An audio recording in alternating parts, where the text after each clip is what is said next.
Kang Mas Banda Kusuma lan Kang Mas Pameling ki padha nendi to ya? Apa ya do ning taman apa ning endi? Sawetara anggonku taman nanging Kang Mas Banda Kusuma lan Pameling deri kawon. Monggo Kang Mas, monggo lenggah.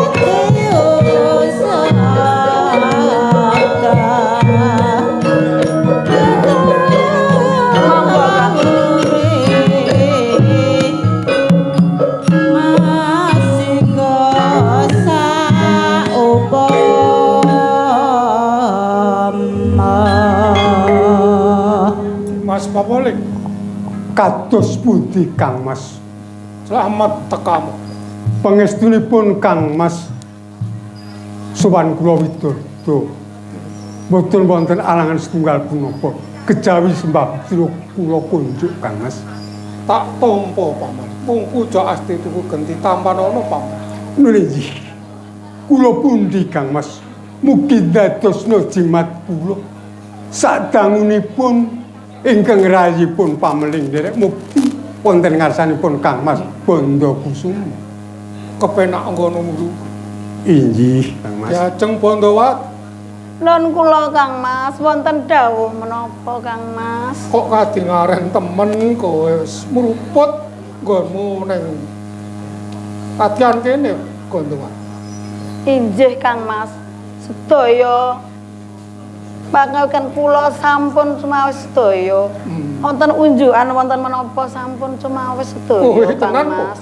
Inggih saestu Kang Mas. Aku percaya karo sliramu Bandawat. Adat saben nggonmu nyambut gawe karo kadangmu tuwa Pameling nek wis runtut-runtut kok ngene gondok kae. Inggih Kang Mas. Njur adat saben piye, Pak? Nggih. Nggonmu niti presa ning Kadipaten Pameling. Menawi Kang Mas Banda Kusuma sampun pitados dumateng ingkang rayipun Pameling. Sedaya anggen kawula niti presa wonten ing desa madesa, dusun madusun umpamane wonten ing saereng-ereng redi paman. Anu Kang Mas, sedaya kawula sakmenika sampun ketingal guyub rukun ayom ayem tata titentem. Mboten wonten ingkang badhe nguciwani dene wanci-wanci Kang Mas Banda Kusuma badhe niti presa wonten ing madusun menapa dene ing Aku wis percaya marang sliramu. Inggih. Nggonku mulang muruk karo sliramu wis tegese ora kekurang-kurangan nggonmu niti presa ning Kadipaten Pameling. Inggih. Sedaya piwulangipun saking Kang Mas menika tansah kula estokaken Kang Mas. Ning penak aku arep rembugan karo Rai Kadang Muna. Bandawat Nun kula Kang Mas. ning kaya ora adat saben kowe iki mung tansah mlebu metu ning pecanggahan. Mung katon mung jil-jilan wae iki mikir apa to Bandawat? Kula Kang Mas, kula menika mboten menggalih menapa-menapa Kang Mas. Saestu Kang Mas. Ning wong tuwa iki ora kena dapusi lho Bandawat. Saestu kok Kang Mas. Kula niku mboten menggalih menapa-menapa. Ra nggih to Kang Mas Pameling. Kaya kowe mung nyanyi-nyanyi kaya gewah kae iki Bandawat. Kula niku mboten ewah lho Kang Mas. Kula niku nek ajeng matur kalih Kang Mas Banda Kusuma lan Kang Mas Pameling menika kula menika ajrih Kang Mas. Ya arep kondo apa ora kondo aku to kondo kadangmu sepuh Pameling nek ya ora apa-apa to Bandawat. Inggih Kang Mas. Kula menika menawi matur dumateng Kang Mas Banda Kusuma lan Pameling menika ajrih Kang Mas. Nuwun sewu Kang Mas. Kula niku ajeng matur Kang. Kepiye Pameling? Sedasipun kula sampun sak wentas wedal. Sampun pinten-pinten dinten meh kemawon sak condro. Kula mirsani rayi kula diajeng Bandawati menika ketingalipun kok nggih. Polatanipun mboten ngremenaken. Pancen aku ngono. Mbok menawi wonten perkawis ingkang ginubel wonten ing manahipun. Kados peteng wonten ing manahipun menawi diajeng Bandawati menika purun ngendika utawi matur dumateng kula mesti kemawon kula minangka kadangipun ingkang sepuh mesti saged ngudari menapa ingkang dados kubeling manah menika Kang Mas. Aturna Bendowati. Kula menika badhe matur dumateng Kang Mas. Nanging Kang Mas kan boten duka to Kang Mas dumateng Bendowati. Ora, aku tau duka karo sliramu kok. Ngaten Kang Mas. Rikala semanten menika kula menika rak ngimpi Kang Mas. Lah wong ngimpi kok dadi pikiranmu to Bendowati. Nanging ngimpi kula niku kasunyatan lho Kang Mas. Ngimpi kula niku kasunyatan malah kula nika kepanggih dan baguse Puspa Wangen. Wong ngimpi kok dinggo sedih, dinggo ngalamun. Ki wong turu nak kembange wong turu to. Lah nggih nek mboten tuwi tilem nggih mboten ngimpi to Kang Mas. Kang Mas. Lemu ngimpi wanci nek miturut kandhaku wong ngimpi ki ana 3 perkara to. Inggih. Pira leres Kang Mas? Godayane Puspaten. Iso maknake apa? Titiyani gandayani puspa tajem menika mila wonten satengahing pangimpen sampun cetha menika inggih. Wonten 3 perkawis menika titiyani ingkang sepisan. Titiyani menika priyantun ingkang nembe sare kinten-kinten inggih nembe tabuh sedasa. Menika mbok menawi napa kabekta. Siangipun mbok menawi piyambakipun menika nindakaken kewajiban menapa ketonto menika. Dene titiya gandayani. Gandayani menika piyantun nanggenipun sare kirang langkungipun tabuh sedasa ngantos dumugi tabuh setunggal menika saged pun wastani gandayani puspa tajem. Puspa tajem menika ingkang impenipun kinten-kinten tabuh setunggal ngantos dumugi gagating rina. Kuwi nek apik ya nemone apik, ala nemone. Menawi puspa tajem menika biasanipun saged nemahi kawontenan kahanan ingkang saged dumadi ingkang pun impekaken menika. Kira-kira tabuh pira Bendowati? Kula menika anggen kula ngimpi Kang Mas tabuh setunggal Kang Mas. Lajeng kula mboten saged tilem amargi kula kimpen-kimpen kula menika kepanggih Kang Mas Bagus Puspa Wangen Kang. Nuwun sewu Kang Mbok. Namung ngimpi kemawon kok anggenipun menggalih kok kados kecalan bondo ingkang boten sethik reginipun. Kados kelangan mutiara ingkang ageng sanget reginipun. Mbok monggo to mboten sampun penggalih ingkang awrat. Kadangmu tuwa kuwi Bendowati. Inggih Kang Mas. Nanging impen kula menika saestu impen kula niku kasunyatan Kang Mas. Mula ngaten Kang Mas. Kula dipun padosaken Kang Mas Kang Mas Puspa Wangen Kang. Bendowati. Dalem Kang Mas. Jero nek kowe kudu goleki kongkonan aku njur dunungan ning endi Puspa? Nggih. Bendowati. Ten pundi mawon kedah dipadosaken Kang Mas Puspa Wangen menika ngantos kepanggih tiba kondur mriki Kang Mas. Lho, rak menika tembung ingkang mokal to nggih. Pangimpen kok dipun gathukaken kalian kawontenan. Rak nggih mboten saged to menika Kang Mas. Pokoke kula dipadosken lho Kang Mas ngantos kepanggih Kang Mas. Percaya nek kowe kudu-kudu ketemu Puspa Wangen. Aku kuwi ta rembugan kadangmu nom lho, kadang tuwa. Inggih Kang Mas. Njur kowe ngerti sing jenenge Puspa Wangen ngerti kok kowe. Semanten ugi Kang Mas. Nggih nembe sepisan menika kula mireng ingkang namipun Puspa Wangen. Puspa Wangen nika piyantune kados pundi, kados punapa, wonten pundi dunungipun kula nggih dereng mangertos Kang Mas. Bendowati. Nun kula Kang Mas. Tuwa wae ora ngerti. Jo meneh aku. Ngaten Kang Mas. Kepiye? Kula pokoke menika dipun padosaken Kang Mas Bandakusuma lan Kang Mas Pameling menika padah madosaken kula ngantos kepanggih Kang Mas. Kula menika sampun kapang sanget Kang. Nek aku golek njur dunung kowe ora ngerti nek upama aku golek apa ora keparan-paran tekan kono-kono boten.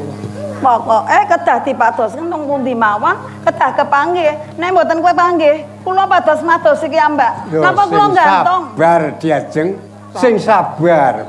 Pun Kakang lagi mikir ana ngendi papan dununge sing jengane Puspawangen kuwi. Menawa aku karo kadangmu tuwa iki ngerti dununge Puspawangen ngendi. Mbok menawa ning atiku ngerti lak dicung ngono to boten. Inggih Kang Mas. Ngaten ya Kang Mas. Ingkang baku, Kang Mas Bandakusuma lan Kang Mas Pameling menika sakmenika madosi kersa napa mboten? Nek mboten kersa, kula badhe madosi piyambak. Napa njenengan remen menawi kula niku ngantek gantung merga madosi Kang Mas Puspawangen? Nek kowe goleki dhewe terus separan-paran dadi ra karuan genahe to. Nggih mboten menapa-menapa wong kula kathah Kang Mas mboten purun madoske kok. Nek karepmu ngono ora apa-apa nek karepe kadangmu tuwa karo kadangmu Kula pun pameling nggih mboten tega Kang Mas. Kapapana ora tega boten. Lah nek mboten tega nggih pun dipadoske kula niku salah kapang sanget Kang Mas. Kang Mas Pameling jenengan niku purun mboten madosken dumateng kula. Kula menika salah kapang dumateng Kang Mas. Aku ki sedulurmu tuwa Diajeng. Aku ki lagi mikir ana ngendi dununge sing jengane Puspawangen kuwi mang. Nanging gandeng sliramu adreng. Aku tresna marang sliramu. Injih Kang Mas. Bebasane abot dikaya ngapa? Munggah gunung mudhun jurang. Pun Kakang bakal ngupadi ana ngendi dununge Badhe dipadoskan saestu menika Kang Mas. Yo. Injih Kang Mas Bandakusuma. Badhe dipadosaken kula. Aku semono kuwi. Injih Kang Mas. Abot ngabot duwe kadang enom sing ayu dik. Saestu Kang Mas. Kepiye aku bakal ngupadi goleki ngendi dununge Puspawangen karo kadangmu. Alah seneng banget aku. Kadangku ki bagus tenan. Kadangku Pameling lan Kang Mas Bandakusuma bagus tenan. Badhe madosaken dumateng kula. Mangke nek pun pados dipun asta kundur Kang Mas. Diajeng. Bot-bote ngabot aku karo pun Kakang bakal ngupadi ana ngendi dununge Puspawangen. Nanging sliramu tak jaluk. Sliramu lenggah ana ing taman. Aja lunga yen pun Kakang durung bali. Injih Kang. Mestine pun Kakang bali nganti Puspawangen kang aren bocah saka ngendi aku durung mangerti. Injih Kang Mas. Injih Kang Mas ingkang ngatos-atos Kang Mas. Aku njaluk pamit. Njaluk pangestu. Monggo Kang Mas. Ngatos-atos nggih Kang Mas Pameling. Mung melingku sliramu aja lunga-lunga. Injih Kang Mas. Priya janing putra.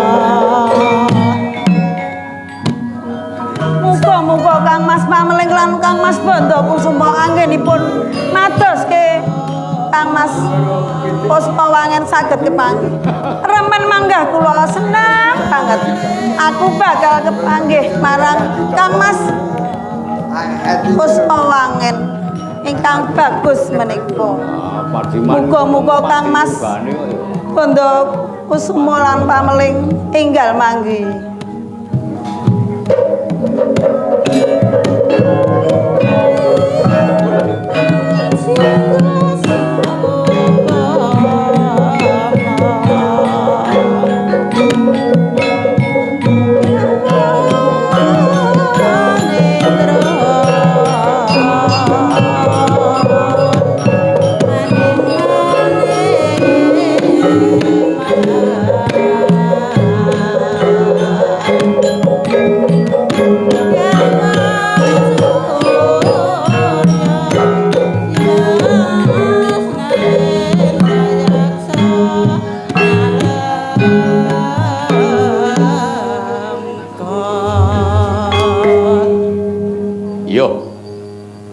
Bot-bote ngabot.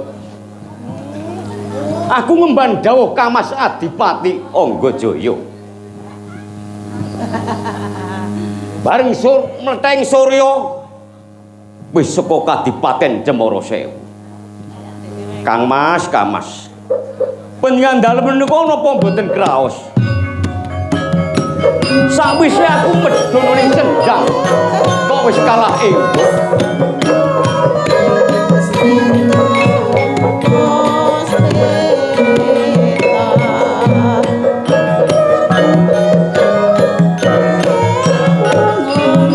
Nanti kedarang-darang lakuku. Nanti ketepapan ning kene.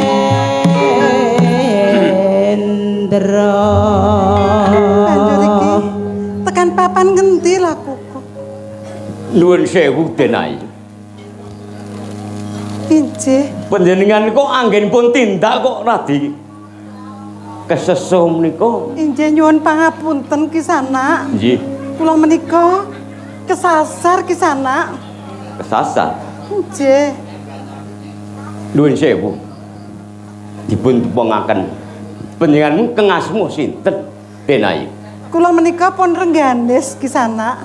Rengganis Injih. jumbuh karo piyaine. Lajeng panjenengan menika sinten Kisana? Awon pa kula menika Adipati Sangga Geni saking Kadipaten Cemara Sewu Denai. Cemara Sewu. Nggih Cemara Sewu. Oh, Nggih tebih. Injih. Nyuwun pangapunten Nggih. Kanjeng Adipati. Menawi kados mekaten kula badhe nglajengaken lampah kula Kanjeng Adipati. Mangke riyin. Perkawis panjenengan ajeng tindak gampil. Wonten ing papan mriki menika waos kula.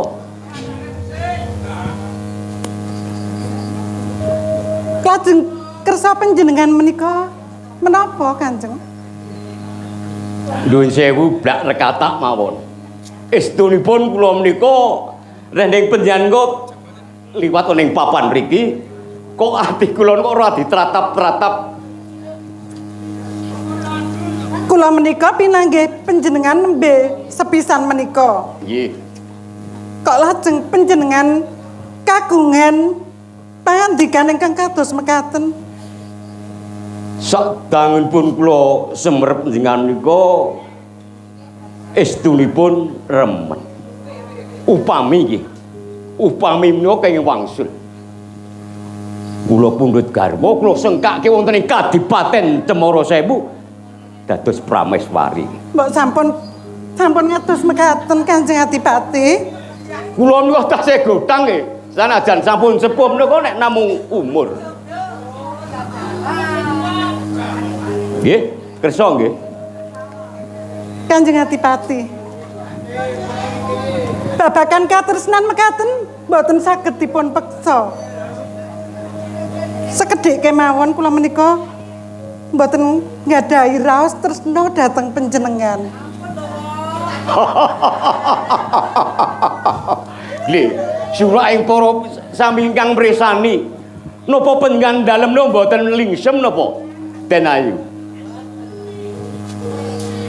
Mbok sampun kados mekaten Kanjeng Adipati. Kersa nggih. Sampun caket-caket Kanjeng Adipati. Kok mboten caket-caket lah saking cangkring nu tebih saking mriki menika. Panjenengan menika piyayi. Piyayi menika kedahipun dipun ajeni. Nanging Nggih. tumindak panjenengan Pawagan napa nyasar. mawon panjenengan saged ngendika napa mawon saged. Sing baku panjenengan ngladosi kula. Ngladosi menika menawi gadah raos tresna. Katresnan mekaten mboten saged. Rosing janur.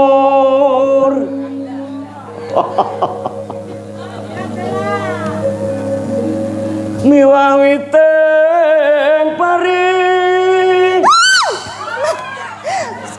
Sampun kados mekaten Kanjeng Adipati. Toyo ingkang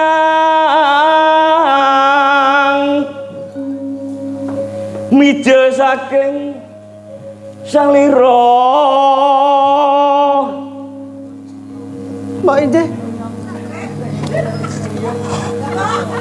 Mbok inggih sampun Kula aturi emut walang kayu sampun dipun lajengaken Kanjeng Adipati.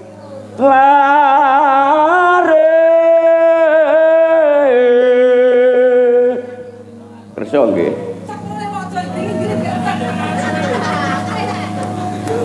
Dalun-dalun sun luru. Nyuwun pangapunten Kanjeng Adipati. Kula menika mboten saged nglampahi. Awit kula menika mboten gadah raos tresna dhateng panjenengan. Meninget labuhing diri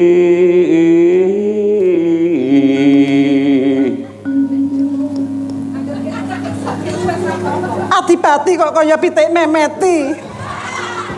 miwah kembang biru jroning cipta mung sira bebek alit tasih mumung wirawiri. Sampun kados mekaten Kanjeng Adipati. Arsa panggih Mas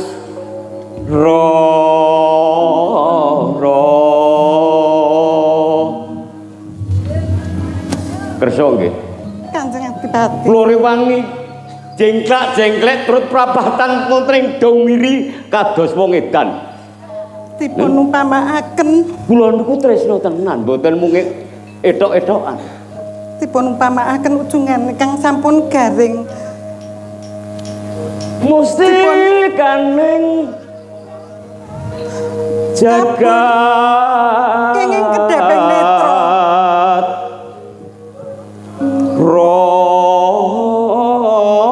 Sekedhik kemawon. Kula menika mboten gadah raos katresnan dhateng panjenengan.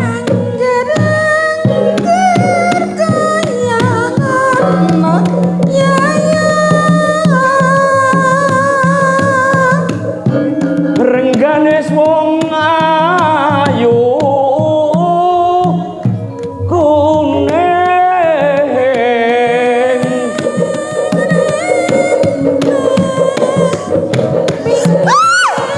Kok sampun kados mekaten to, Kak?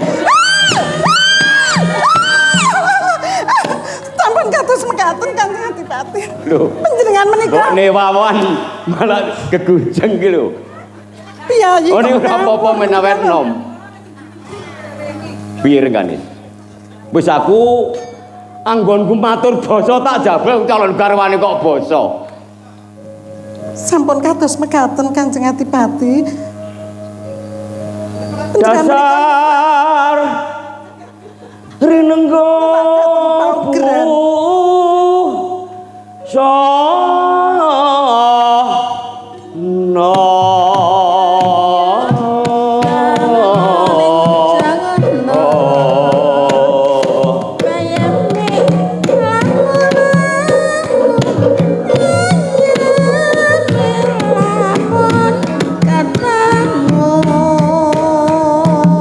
gandos luwes greget ati Sampun kados mekaten Kanjeng Adipati.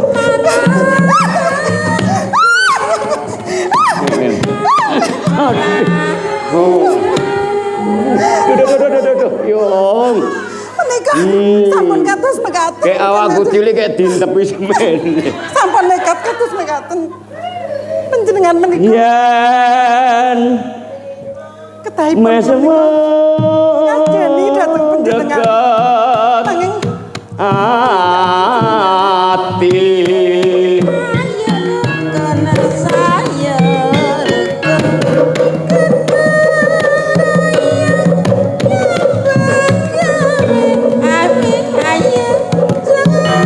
Ojo tansah gawe bingung.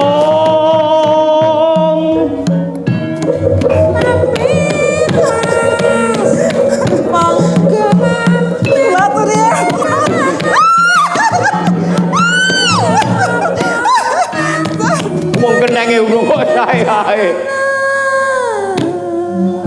Rengganis. Kula atur hemot Kanjeng Adipati. Citra ayumu ramu netraku wong ayu. Tumindak panjenengan menika mboten Nanging sae. nuduhake tulusing atimu. Esemu sing bisa gawe greget lanangku wong ayu, Rengganis.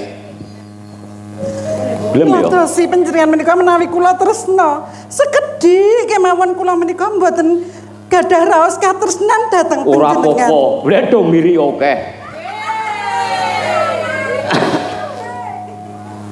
Klapa muda sawu.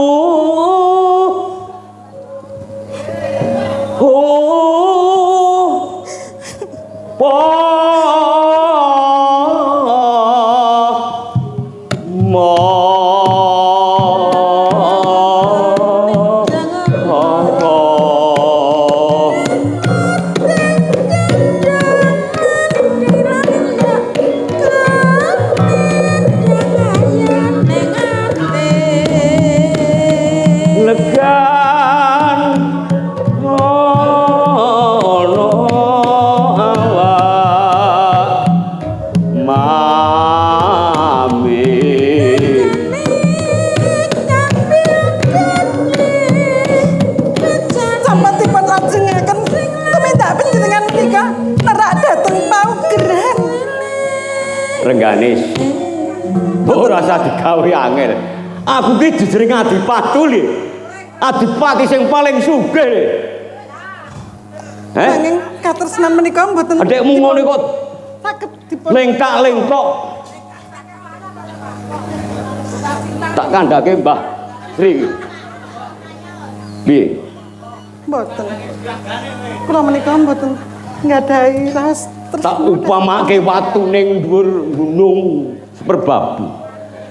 Kena tirtaning kamandanu iso gigis, iso dekok. Jebul atimu malah ngungkuli watu atose. ingkang nami katresnan menika ati loro dadi siji. Lak mekaten to Kanjeng Adipati. Nanging kula mboten saged nglampahi. Awit menapa kula menika mboten nggadahi raos tresna dhateng panjenengan. Sliramu are mrisani adipati boko sithik mesti tresna. Bapak RT pinter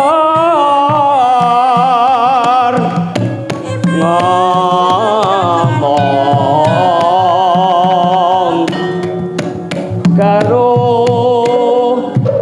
warga.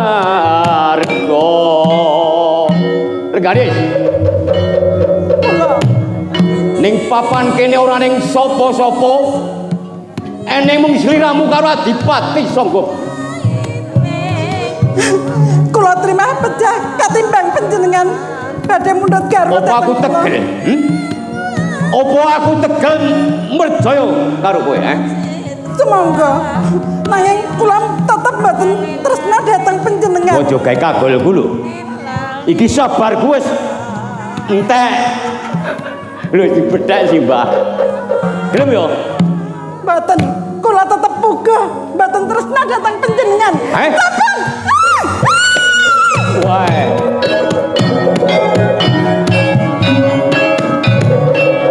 Yo, Rengganis.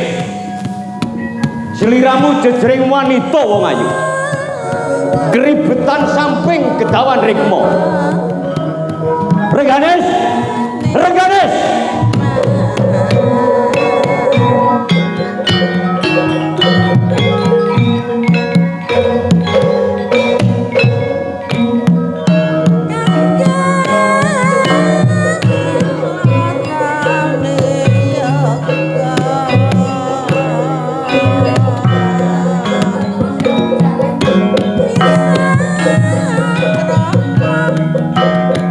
Ah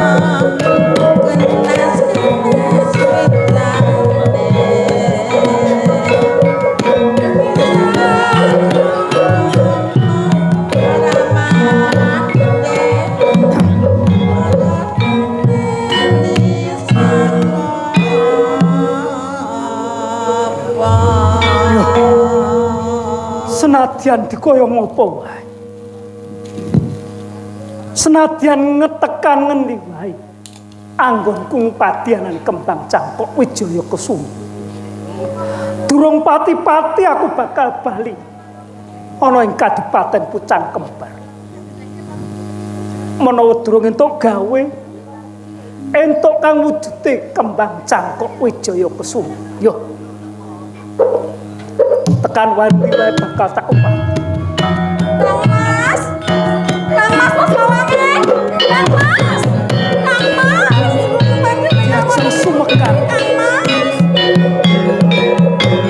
Kula madosi panjenengan Kang Mas. Kesah kepanggih wonten mriki. Iya diajeng kene. Ing samane kowe tak tilapake. Tak tinggal nang taman keputren diajeng. Lah kok ana apa? Kowe mlayu tekan kene sajak kami gilan. Ana apa diajeng sumekar? Kleresan panjenengan. Mengkaten ngendika menawi badhe sareng-sareng madosi kembang Wijaya Kusuma.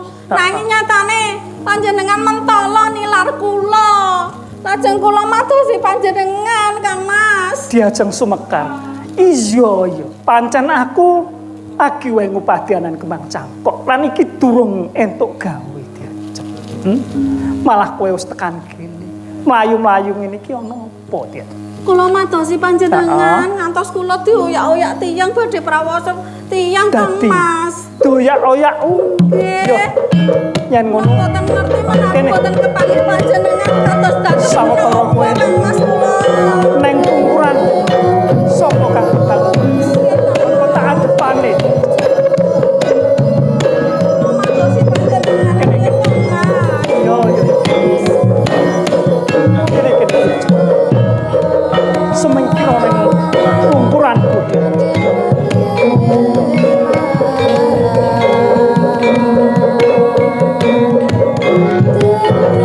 Sinten Kang Mas?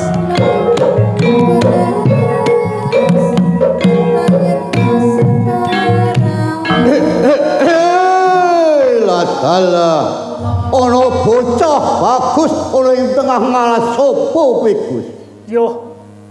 Diwanohake wae. Aku Puspawangen. Puspawangen. Banjur kowe Saka ngendi cah bagus? Yo. Aku saka Kadipaten Pucang Kembar. Pucang Kembar. Banjur kowe sapa ki? Aku pepatih ana ing Kraton Nusakambangan. Aku Bajulpuri. Bajulpuri. Yo. Bocah wadon ki sapa bocah bagus? Kula ajre Kang Mas. Iki adikku.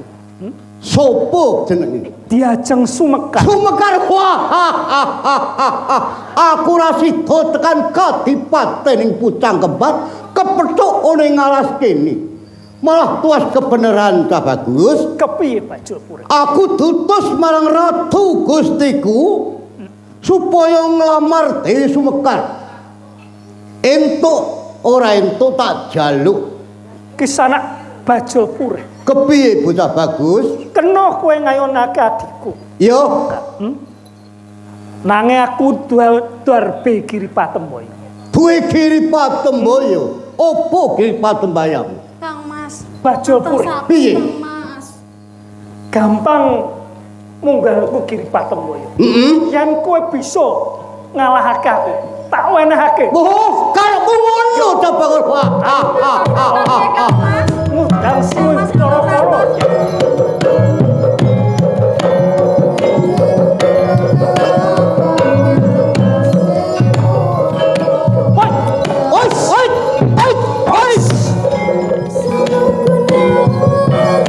Daya tenan. Ayo. Wes. Wes.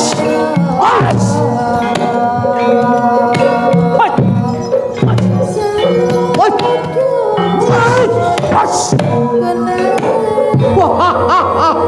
Ayo. Ketok Puspawangen. kepiye? Ojo girang-girang gemuyu yo. Kan kowe kuwi ame gelap sekat niku tampen lo. Wah! Aja mlayu dia. Kang Mas. Tetep kita semakut, Bi.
Dimas Pameling, Kados pundi Kang Mas? ingkang mongko adhe iki lakune sat. Iye, Durung ngerti sangkan parane ngendi dumununge Puspawang. semanten ugi Kang Mas. Kula piyambak menika nggih bingung. Awakipun piyambak anggenipun tindak saking Kadipaten dumugi papan mriki sampun sawentawis tebihipun dereng saged manggi ingkang namipun Puspawangen. Lajeng wonten pundi ing mangkenipun Kang Mas? Yai,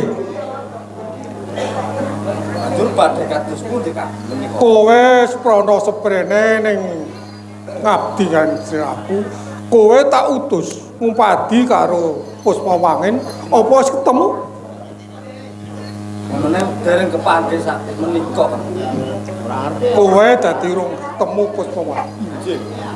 Dimas Pameling, Nuwun kados pundi Kang Mas?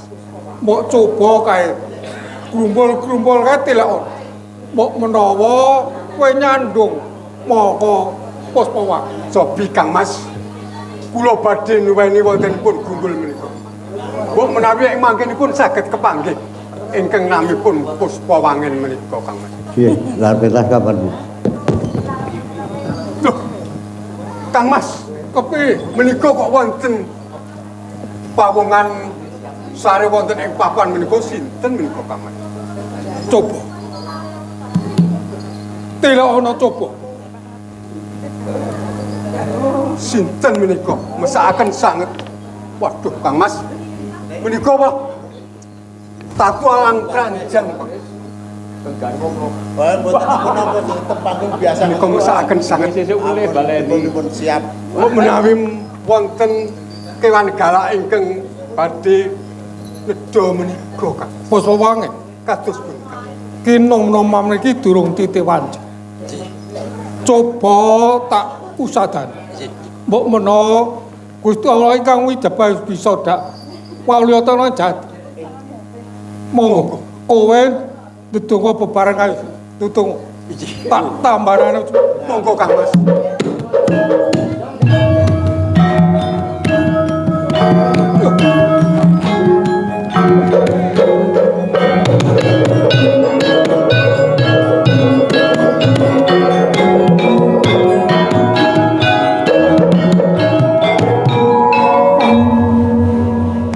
Ampun kaget di sana. Injil. Kula kalian Kang Mas Prabu Bandakusuma nika ingkang paring pitulungan dumateng panjenengan. Dados panjenengan kekalih ingkang paring pitulungan dhateng kula.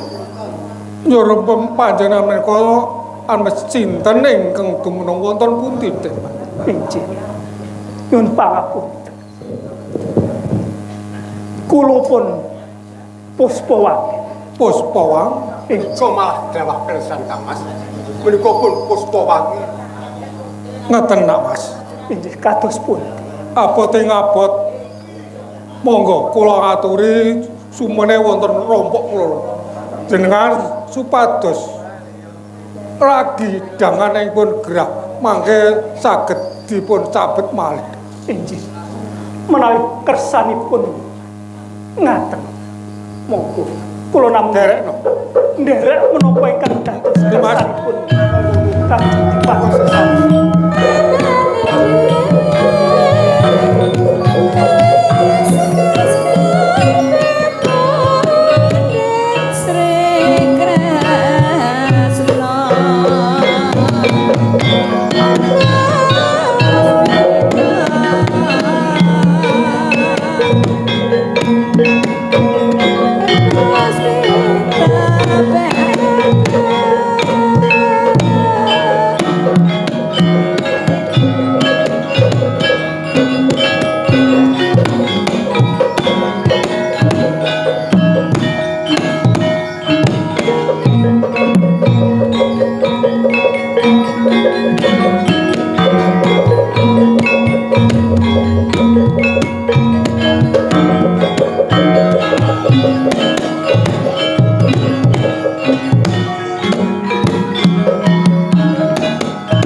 Bocah ayu, bocah ayu. Kowe tak sowanke ning retane ratu Gusti kowe ing kraton Nusakambangan ya wong ayu. Emah, aku rasudi. Yen kowe ora sudi karo ratu Gustiku, karo aku wae. Karo ratu kowe aku rasudi apa meneh karo kowe? Bocah kok kaya ngono ayune.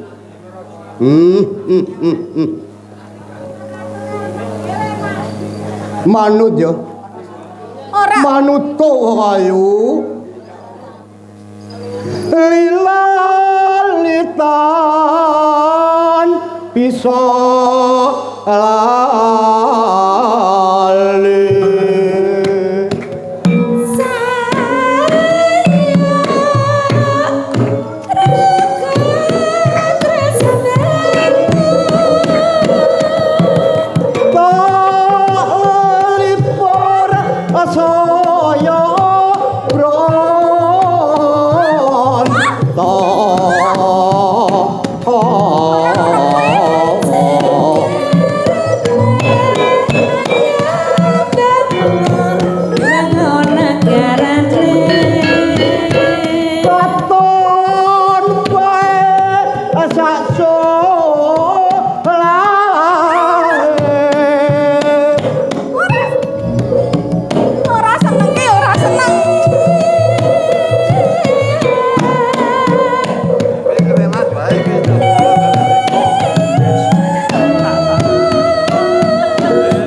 Nganti kaya ngene anggonku ngoyak-oyak marang kowe wong ayu kumpil kang wae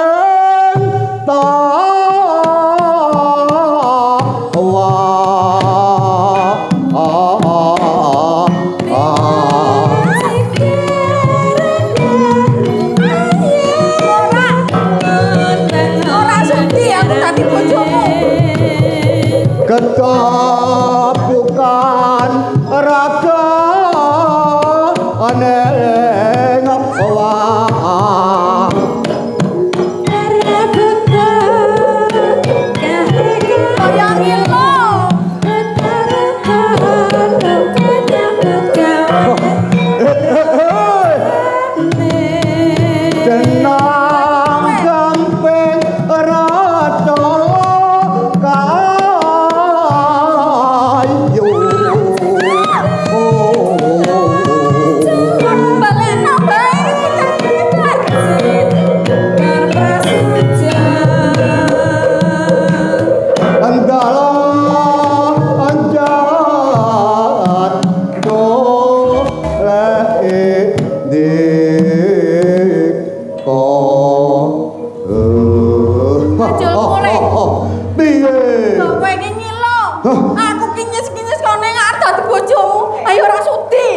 ya timbangane kowe tak caoske marang ratu Gustiku tak pek bojo dhewe. Karo ratumu, weh aku gemar. Kayune tumtua uyung.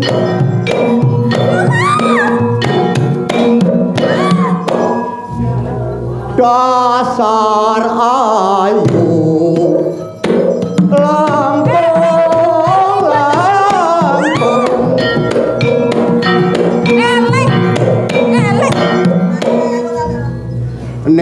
Mas Roro leganono awak mampu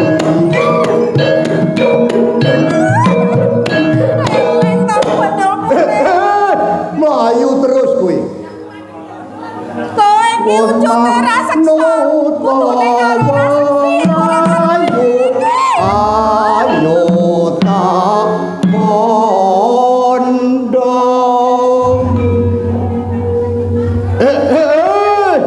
kowe malah mlayu-mlayu wae wong ayu. Nek jenenge emoh ki ya emoh. Wis, rasa dipaksa. kowe emoh dadi bojoku. Yo, aku tegel marang kowe wong ayu. Aku balekno pucang kembar. Ora sudi. Adoh saka pucang kembar tak tekake nang kene. aku ora bakal balekke kowe wong ayu. Wes kowe mau?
Injih sampun. Sedaya sampun kula taosaken Kang Mas Bandokusuma. Pripun Kang Mas anggenipun matosaken Kang Mas Puspawangen apa kepanggih to Kang Mas? Abote ngabot aku golek Puspawangen durung ketemu di mana. Kok durung ketemu piye to? Kula niku ngantu-antu, kula niku selakapan. Angel sangat dumateng Kang Mas Puspawangen.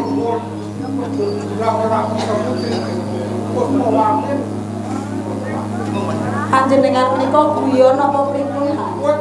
Kula niku nenggo antos ngantuk boten tinem. Amargi nenggo Kang Mas Bandokusuma anggenipun adosi Puspawangen. Sawangan kae Puspawangen mau ngayo tepung Ayo jumbuh mangkon nganggen kula mimpi menika adosi Puspawangen. Bagus Puspawangen Kang Mas. ning ka umpama kau Puspawangen tak cek. Ampun Kang Mas. Kados menika anggenipun bagus piteksa menika Kang Mas Puspawangen anggen. Nika Kang Mas. Injih kula Kanjeng. Anggenipun Puspawangen. Ibu kula. Pura-pura agak anggenipun panggihan rayu kula. Injih Kanjeng Dipati. Aku kula tanjur pati. Injih. Monggo Kanjeng.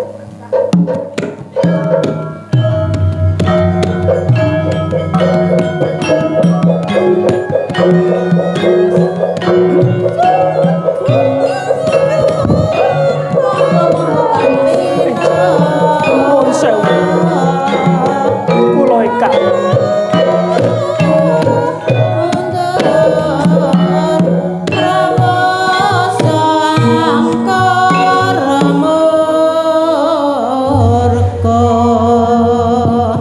sewu kesumanen. Injih Kang Mas.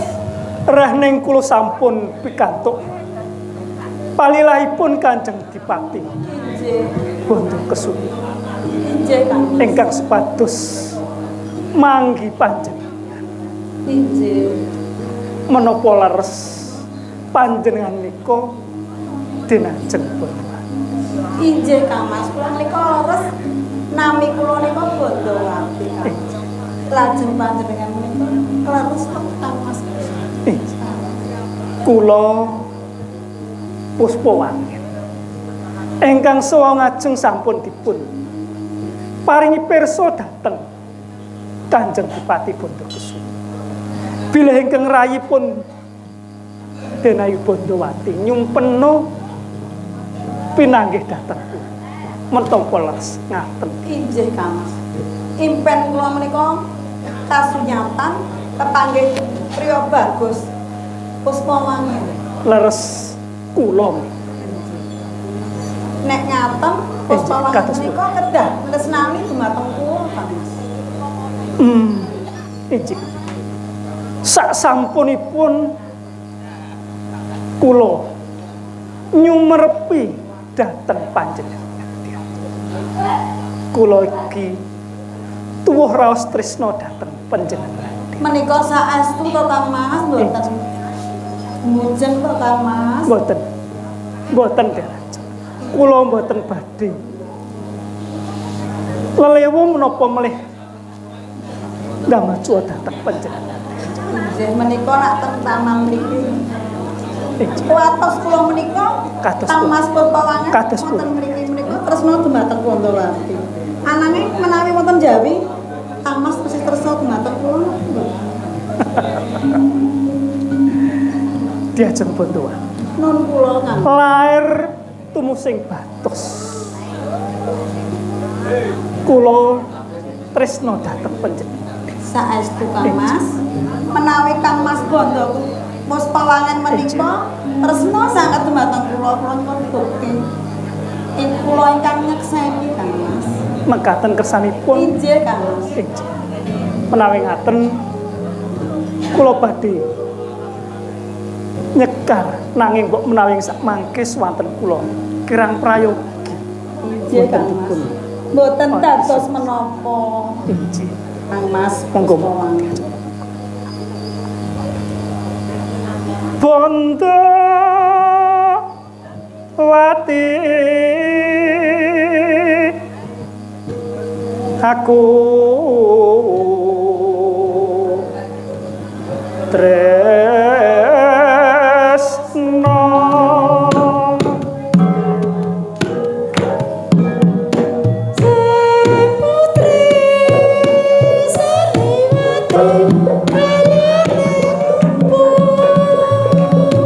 sakwos nyongamun Kang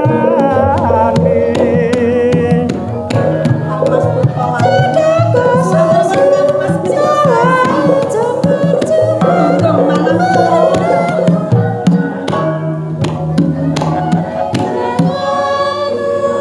diajeng Bondowati. Nun kula Kang Mas. Pun kakang wis mratilakake menawa tresna. Injih Kang Mas. Coba sawangan diajeng. Wonten Kae. menapa to Kang Mas? Ana iwen-iwen loro manuk saja diajeng. Injih. Lanang lan wadon kang lagi posapasi. Sajake nyemoni awake dhewe anggonipun andung asma. Wonten pundi to Kang Mas? Kula kok mboten mangertos. Lah kae Oh inggih Kang Mas. dasarina nggobu asa no.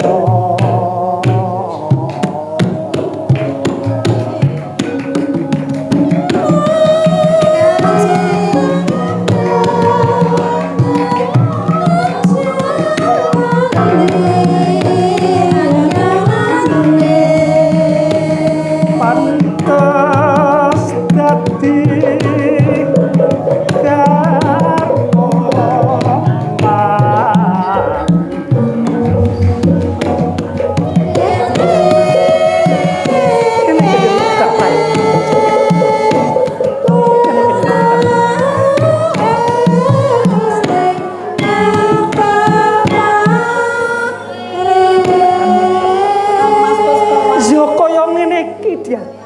Injih Kang. katresnanku kang sejati kang nuju marang Diajeng Bondowati.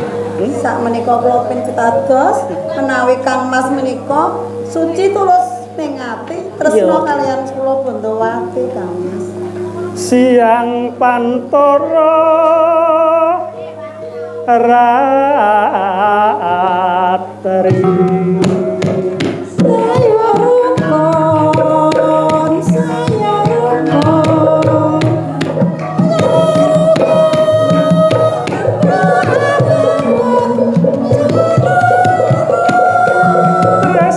tresnaku sayang rembuyung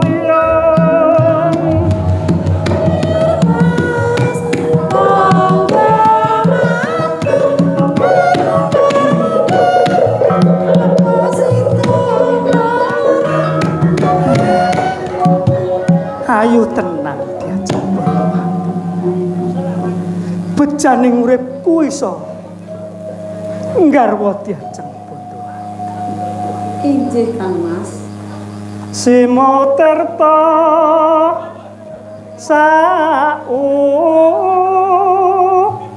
apa amo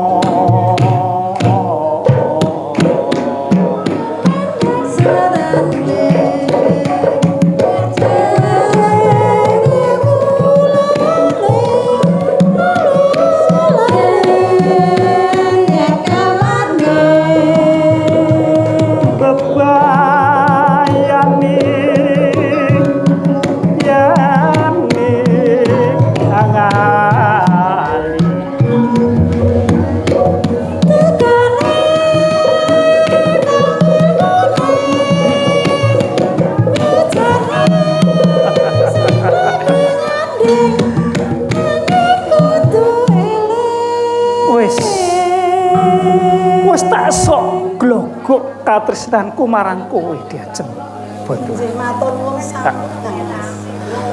Kowe apa kurang percaya yen po Kakang banget tresno marang kowe? Injih Kang Mas, kula sampun pitados. Ayo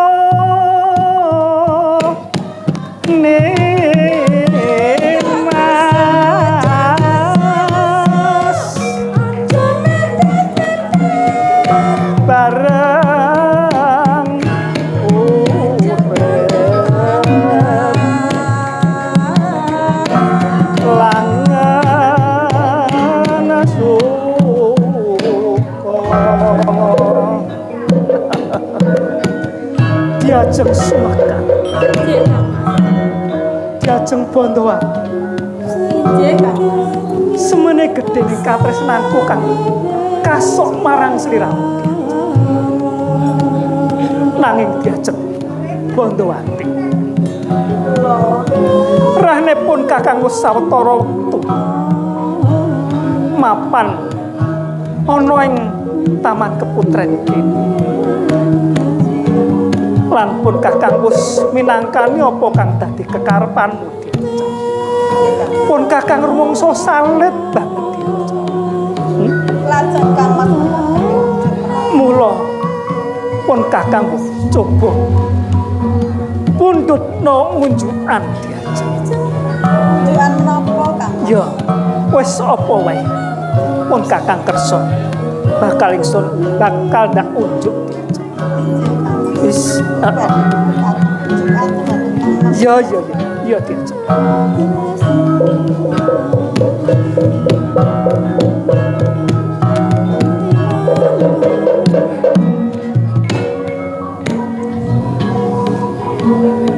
Diajeng Bondowati. Sapa iki kok? Ora maidu menawa Diajeng Bondowati tresna marang kowe. Semono uga aku Diajeng. Aku uga tresna banget marang kowe. Nanging pun Kakang ijih duweni jejiban kang kudu tak rampungake Diajeng. Mula Diajeng Bondowati, kowe aja alok kelangan Diajeng. Aku bakal nyuwun pamit ngupati ananing kembang Candi Wijalsa kang minangka tumbaling praja Diajeng. Wis Diajeng Bondowati, aku nyuwun pamit Diajeng. Wis aku nyuwun pamit Diajeng Bondowati.